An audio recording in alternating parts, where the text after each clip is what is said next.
One Question is brought to you by Turnkey Search, a top industry search firm since 1996.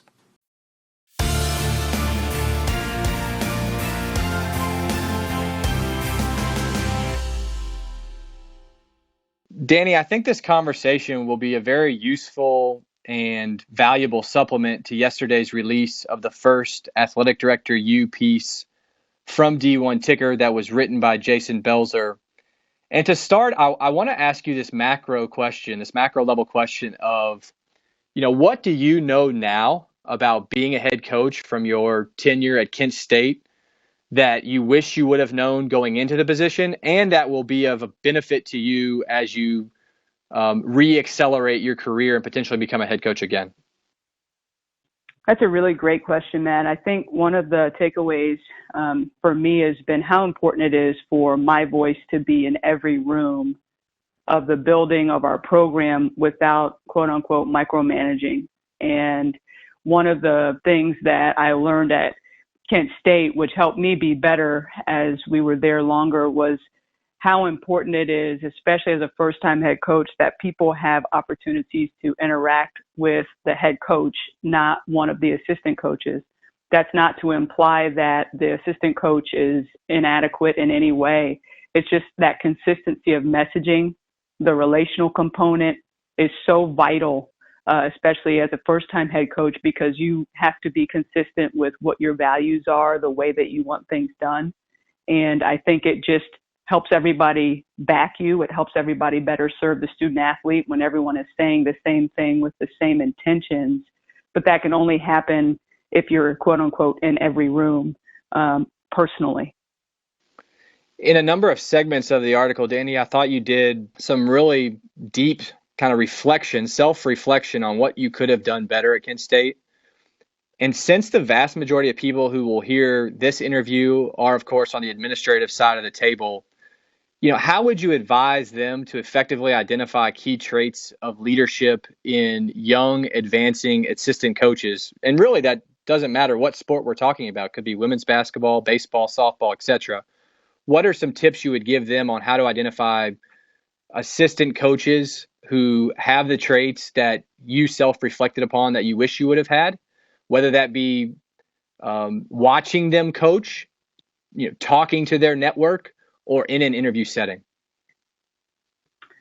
That's also a very good question. I think one of the keys is first having an understanding of what your culture in your existing athletic department is and what you as an administrator are willing to provide, especially for a first-time head coach. I think it's really important to be clear when you're looking for a head coach, especially a first-timer, about what it is you're willing to commit to growing through with that person and what you're not willing to commit to. And that requires an administrator to understand his or her athletic department very well, so that you're able to go to that first timer or to that head coach that you hire and say, that was well done or that was not well done. In terms of some of the traits, I really do think it's important that a person is willing to serve.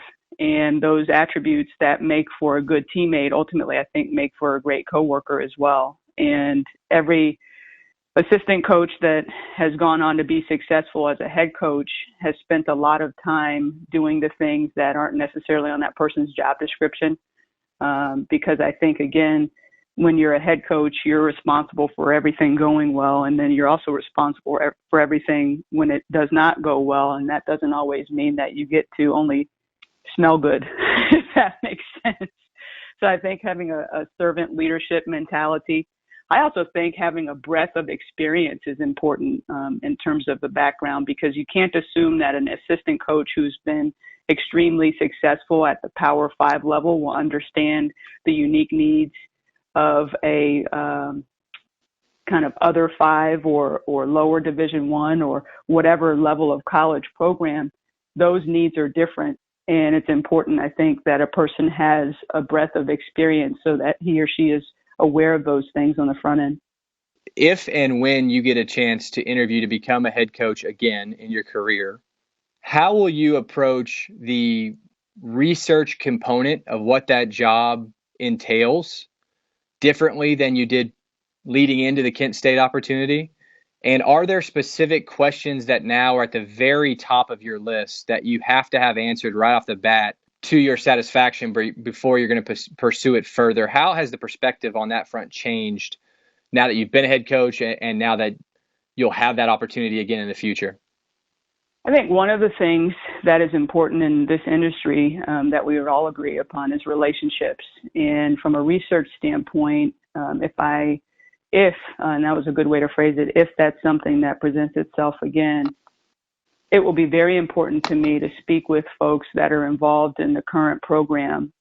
Ideally, we would have a relationship, the outgoing coach and myself, strong enough, or have mutual coworkers strong enough that I would really want to discuss with that person why he or she didn't have success at that institution. But again, that requires strong professional relationships in this industry. And I think that transparency is vital because oftentimes there are, as we know, many sides to a story, and what a coach feels like didn't go well may be very different from what an administrator feels like didn't go well. So that would be my first source, the outgoing coach or someone on the coaching staff. Granted, that's an awkward conversation, but again, that strength of professional relationship and reputation hopefully would allow me to get in touch with that person to get the 360 on the situation and why it was not successful with the previous staff. If it presents itself again, I'll very clearly ask the search committee or whoever the hiring agent is what they're passionate about at that institution. I think it's a great way to understand the culture without asking what the culture is like. And you can tell from a person's intonation and their verbiage how that person feels about the institution. And I want to work for someone who is passionate and committed to what he or she is doing. And I think if you get that person to describe why he or she is there, you get some, it's an indirect way to gather feedback about their commitment. I also will ask why they didn't see the outgoing coach as a success.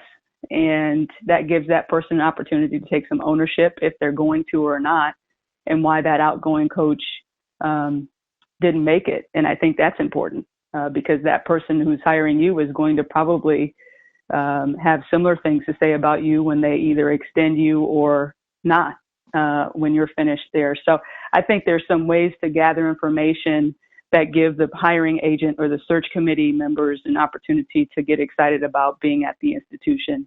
That can be really beneficial.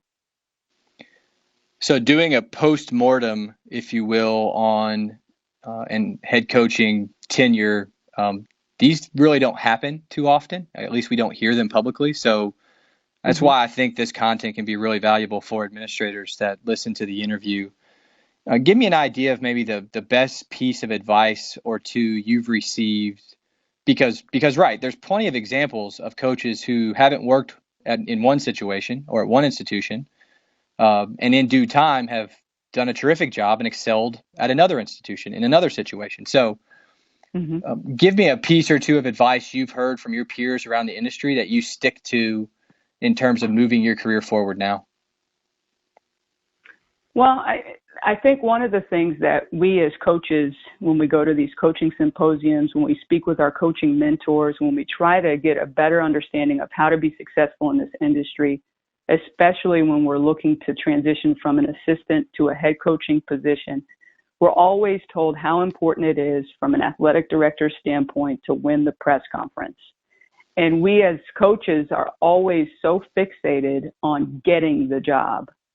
And in reality, it's really not about either one, I would suggest at this point. Yes, winning the press conference is very important. You have to be confident with your hire, and you have to feel very good about the initial PR as a result of the hire. But the real work happens when the coach maybe stubs his or her toe, and how do you give that person feedback? The real work happens as the newly named head coach 3 months into it, 3 years into it. So it's not about getting the job. It's about excelling in the job and ultimately continuing to serve your student athletes, working toward an extension, and working for longevity. And I think that sometimes from either side of the coin, we get lost in that, having a chance to look back.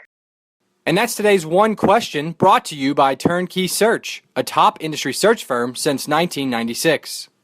One Question is designed to give D1 Ticker subscribers valuable insights on how executive leaders in college athletics think about key issues on their respective campuses, in their departments, or within their leagues and conferences. One Question is brought to you by Turnkey Search, a top industry search firm since 1996.